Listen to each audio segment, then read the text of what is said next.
If your pipes burst, don't mop it up and call it a day. Insurance companies might call that maintenance. Pipe bursts suck.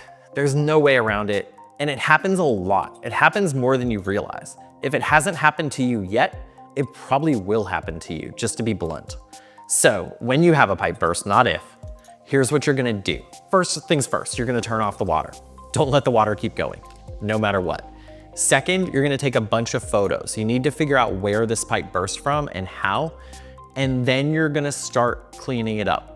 The first thing you're gonna do is get all the water up. There are companies you actually can bring in that will work with your insurance company to do this. They're called mitigation companies. Be careful. I don't really like getting recommendations from my insurance company because they tend to hire companies that'll do a bad job for really cheap.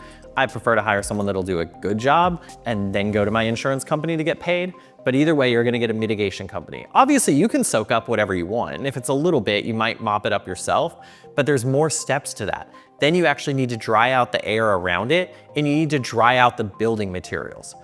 You've all spilled things on your floor, and you wipe it up and you call it a day. Have you ever had like a really, really, really big spill, and sometimes it feels like the floor is wet no matter what you do?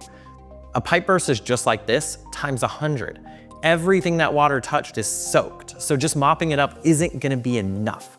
So what you have to do is show that you did all these things, because your insurance company will accuse you of not mitigating your damages. So make sure, again, photos, that's big.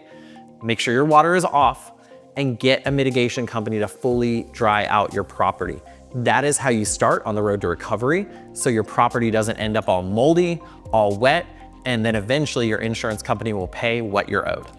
Want to learn more? Subscribe for weekly claim tips or go to insuranceclaimhq.com. Protect yourself. If you're having a problem, call us now.